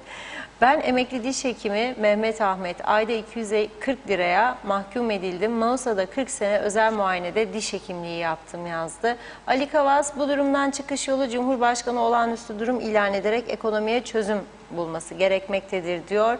Özeş Oğuz, 100 bin nüfuslu ülkeye 1 milyon nüfus yerleştirirsen ne su yeter ne de elektrik. Çünkü hiç plan proje yoktur dedi. Cuma Meşe, bu suyu istemeyenler vardı, çok kötü konuşanlar vardı diyor. Galip Devrim, Reşat Bey siyaset bizi bitirdi, adam kayırımı, seçim zamanı kaynak dağıtma, sanayi, holding, turizm, işletmeler, Kıbrıs Hava Yolları, şimdi de sıra elektrik kurumu batacak. Bütün bunları biz batırdık demiş. Evet, Arslan Yılmaz çok doğru bir açıklama yapmış CTP diyor. Evet, Alex, vallahi onu bunu bilmem demiş. Tuğvan Hoca az bile demiş. Haksız mı? Siz tarihte böyle bir biat, böyle bir yönetim düzen gördünüz mü? Az demiş diyor. Ağzına sağlık hocam. Evet, bakıyorum karşılıklı konuşmalar da var. Mehmet İnancı, benzine zam geldi. Kara Mercedesleri satsınlar artık demiş. Örtülüleri de garibanlara dağıtsınlar. Hasan Nihat Erduran eleştiriyor. CTP eski komünist günlerini özledi sanırım demiş. Arslan Yılmaz, halkın iradesini mi seçti Tatar? Şaka gibi bir açıklama. Evet, bakıyorum. Çok konuşma varmış karşılıklı. Bugün her zamankinden daha çok sanki. Hatice Mumin de iyi yayınlar diliyor. Evet, Osman Mene iyi hafta sonları dilemiş. Hasan Nihat Erdoğan, tek sıkıntı ambargolar ve ulaşımsızlıktır. Basit dedi. Güner'in yeri Nijeryalı narkotik balkonundan kaçtı. 10 dakika kovalama sonrası yakalandı. Tema Yavaş da iyi yayınlar diliyor. Hasan Nihat Erdoğan'ın bir mesajı daha var. Meclis birlik beraberlikle Birleşmiş Milletleri kovmalı. Böyle ekonomi olmaz. Vedat Alagöz, yalnız Tatar değil, hepsi istifa etmelidirler. Çünkü bu kabinenin başarılı olacağına kimsenin güveni kalmadı. Artık yarın çok geç olabilir, bugünden istifa etsinler. Polisimize de Allah yardım etsin bu kişileri diyeyim ben. Yavaş yavaş eldeki imkanlara rağmen yapıyorlar. Allah onlardan razı olsun, saygılar dedi. Belgin Rıfat, Reşat Bey, bütün sorun bu. Zaten seçimler, kurultaylar, düşen başbakanlıklar ve seçimler, seçilenler ve seçilemeyenler. Sonrasında 3. hükümet değişikliği, üstelik pandemi ve savaş faktörü, bir de döviz adeta dövüyor diyor halkı. Ve icraat ne korolar, kelebekler, kitaplar, mitaplar, Allah aşkına demiş. Tüm hükümet edenler, edemeyenler aklınızı başınıza toplayıp olumlu halk için bir şeyler yapın. Sorunları tek tek ele alıp halledin. Böyle olmayacak. Muhalefettekiler de eleştiri yerine biraz olumlu katkı koyun demiş. Gençlik göç yolunda, haberiniz olsun diyor. Mustafa Özcan, oral güvenlik, oral alüminyum, oral fotoğraf personeli olarak ekran başındayız. İyi yayınlar dileriz. Teşekkür ediyoruz. Evet, Hasan Nihat Erdoğan, ayrı ayrı iş kollarının tasnifli sıralı vergi listeleri çıktı mı diyor. Yayınlayacak mısınız isimleri ve miktarları demiş. Ahmet Hoca, kolay gelsin. Sonay Tarsuslu, bu zamlar en çok sosyal yardım alanları etkiler. Yakında ekmek bile alamayacağız, yeter artık demiş. Evet, bir mesaj daha var, onu da okuyayım. Belgin Rıfat diyor ki Kıbrıs'ta Türkiye'ye ya da Türk vatandaşlarına karşı herhangi bir nefret duygusu yoktur. Özellikle Türk askerine ve Mehmetçiklere karşı her zaman sevgi ve saygı vardır. Tek bir pankarttan dolayı tüm Kıbrıs Türk halkını suçlayan kişiler asıl yanlışı onlar yapıyor. Israrla ayrımcılık olduğunu savunuyorlar. Böyle bir şey yok. Kıbrıs halkı kalbi geniş, ufku geniş, vicdanı ve imanı da olan insanlardır. Herkes bunu böyle bilsin lütfen dedi. Hasan Yılmaz Işık'ın da mesajı var. Tüm olumsuzluklara rağmen Kıbrıs Türk halkını güzel günler beklemektedir demiş. Evet, çok teşekkür ediyoruz güzel mesajların için. Sözü Reşat Bey'e bırakayım. Evet Reşat Bey. Evet, teşekkür ederim.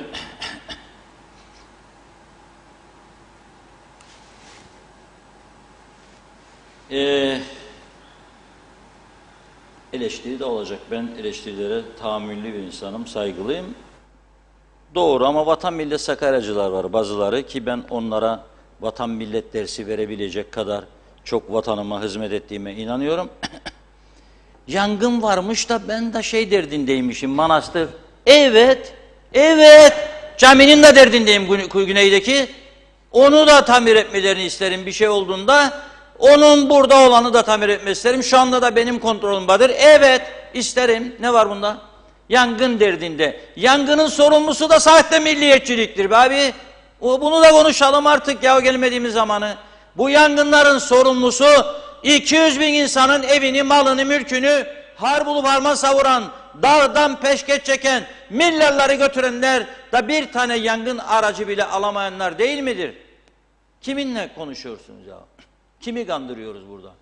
Vatan millet Sakarya dönemi geçti ya. Dürüst olma zamanıdır şimdi. Bu sahtelikler yüzünden. Sahtelerin çoğu zaten şimdi kaçmaya hazırlar ya da kaçtılar. Biz kalacağız gene bu memlekette, hiç merak etmeyin. Kalacak, hiç merak etmeyin. Bakın ben alıyorum hayır duaları. Yüzlerce mesaj geliyor. Bugün Diyalog Gazetesi, dün konuştum. Bugün de Diyalog Gazetesi'nde manşette verdik haberi. Bir ultrason cihazı yoktur bu ülkede. Arızalanmış, bir tane kalmış ve 2 aylık bebek kalça kırığı var. 6 ay sonra randevu veriyorlar. Diyalog bugün manşete çekince Sağlık Bakanı da yeni Sağlık Bakanı İzlem Hanım sağ olsun aradı beni, teşekkür ediyorum. Onları hesaba çekmiş bütün hastane baş doktorlar, yardımcılar, sendika yetkilileri falan filan. Bazıları demiş ki yok cihazlar arızalı değil. Öteki de demiş neden 6 ay sonra çocuğa randevu verdiniz 2 aylık bebeğe? Bozuk değilse araştırma da yaptık. En gelişmiş Siemens teknolojik, en gelişmiş teknoloji ne kadarmış maliyeti? 614 bin lira. 614 bin. 10 tane alsalar her tarafa bol bol dağıtsınlar. Mausa'sına da, Lefkoşa'da, Girne'de, Güzelyurt'ta 6,5 milyon bile etmez. Peki sen 300 milyon ek mesai ödeyebilen bu kadar zengin güçlü Brunei kakadecesi da 6,5 milyon ultrason olmazsa olmazdır hastanelerde. Bu işte ya da başka bir mastika vardır. Cihazlar bozuktur diyerek insanlara uzun süre sonra randevu verilir ki özele gitsin, özele. Gel orada çekeyim. Olmaz. Olmaz. Yani kusura bakmayın. Olmaz.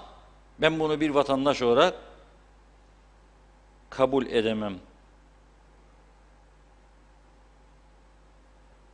Bakın bir arkadaş yazıyor. Lütfen adımı verin. Vermem merak etme. Akşamki zamdan sonra diyor. Marketler patladı diyor. Her şeye zam, bife zam, tuna balığa zam, pirince zam. Ne olacak halimiz diyor. Programdan sonra Falcı Elmaze'yi arayacağım. Ya da astroloji profesörü Abdülaziz Bey. Funda Hanım'ın arkadaşı devamlı programa çıkıyor. Açıklayacağım. Sorsun, o da sorabilir benim adıma. Evet, şimdi dikkat edelim eleştirilere. Birilerine öyle ok çevirip daha gücünü, enerjisini almaya çalışanlara söylerim. Eğer bu ülkede yaşıyorsanız sahte değilse hesaplar, o yangınlar sizin için de tehlikedir. Bugün başka bölgede, yarın senin oturduğun bölgede ağlamayacaksın sonra ama. Ağlamayacaksın. Ben sorumsuzlukları dile getiriyorum. Sen orada en güzel yerinde memleketin çöp çukurları yaratamazsın. Oraya devletin izniyle çöplerin dökülmesine izin veremezsin. ve gelip çöpü dökerken elektrik tellerini koparanlar, yangın çıkaranları cezasız bırakamazsın. Bu ülke bunu hak etmiyor. Neyse, gene şimdi başka bir şey söyleyeceğim. Rumlar, o şahinler rahat dursun, nefes alsınlar, böyle bir da getireceğim. Ama önce Son Pişmanlık Fayda Etmez diye bir şarkı var. Çok severim Mehmet Sakarya'yı, çok değerli müzisyen bir arkadaşımızdı. Şimdi gönderdi. Ben onu bir size dinleteyim. Da ondan sonra bir önemli konuya geçeceğim. Son, iki, üç, dört.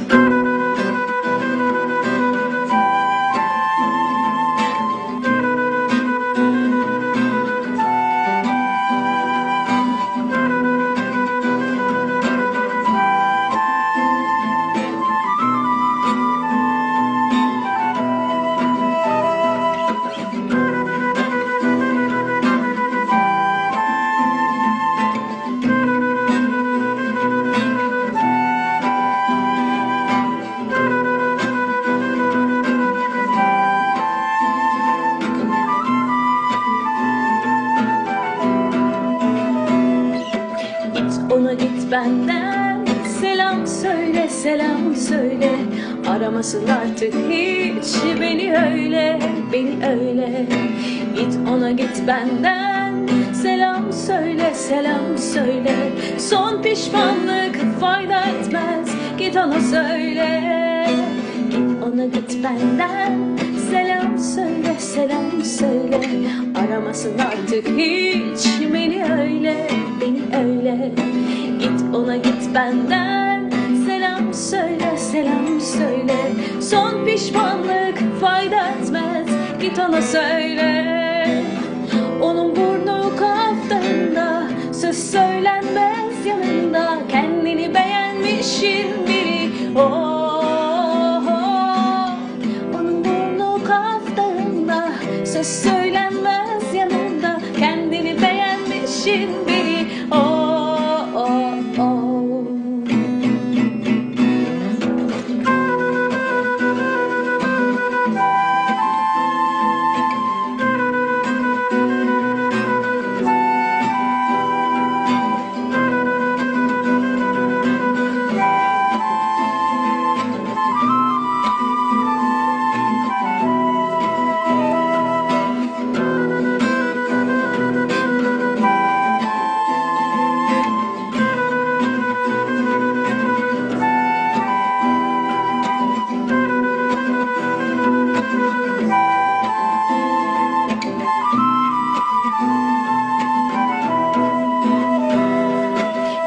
Ona git benden, selam söyle, selam söyle. Nispet yapmasın hiç bana öyle, bana öyle. Git ona git benden, selam söyle, selam söyle. Son pişmanlık fayda etmez, git ona söyle. Git ona git benden, selam söyle, selam söyle. Nispet yapmasın hiç bana öyle, bana öyle. Şimdi çok mutluyum yanımdaki sevgilimle. Unutamaz beni 1000 yıl geçse, git ona söyle. Unutamaz beni 1000 yıl geçse, git ona söyle. Son pişmanlık fayda etmez, git ona söyle.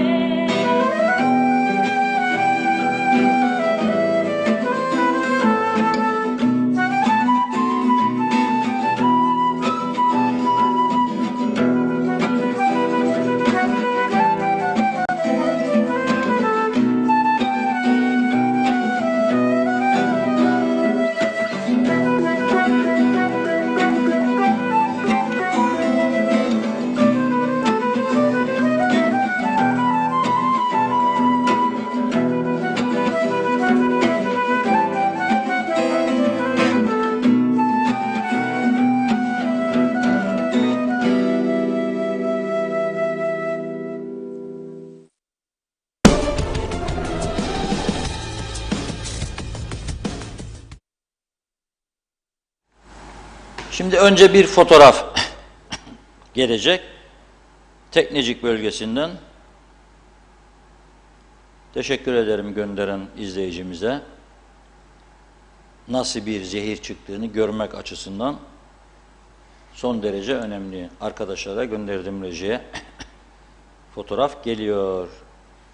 İşte geldi. Artık siz durumu ne olduğunu anlarsınız. Şimdi bir de kısa bir video gelecek. Lütfen dikkatli izleyelim ha.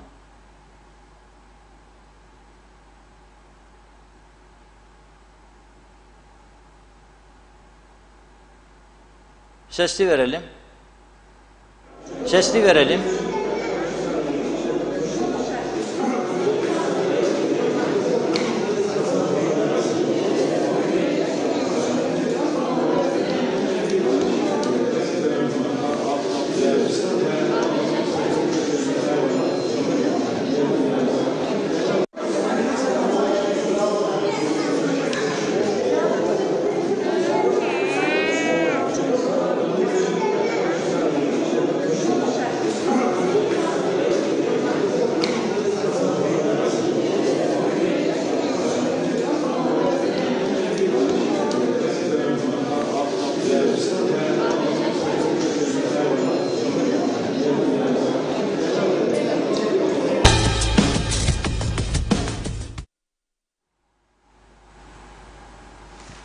Şimdi yangın var diye bunu nasıl? Bununla uğraşmayayım ben. Bu Girne Limanı. Bu Girne Limanı. Bir tane memur var diyor bana gönderen vatandaş. Bir memur. Bu Girne Limanı. Buysa insanlık, buyurun. Da turizm yapacakmışlar böyle. Nasıl turizm yapacaksın? Nasıl turizm yapacaksın? Şimdi ben sana bir tane adanın o bir tarafından görüntü vereceğim. Bir de ona bak, onun limanına. Yeni yapılmış. 200 milyon euro yatırım, Mısırlı iş adamının, şirketin yaptığı Ayia Napa'daki marina ve otel, apartman, villa projesi bu. Görüyorsunuz değil mi? Orada yatırım yapanlara sınırlı sayıda 2 tane gökdelen apartman, bir yatak odalısı 1,5 milyon eurodan başlar. 10-15 milyon eurodan da villalar başlar. 30-35 tane villa izni veriyorlar ki yatırım yapıyor, o da bir şeyler kazansın. Pazar günü ilk defa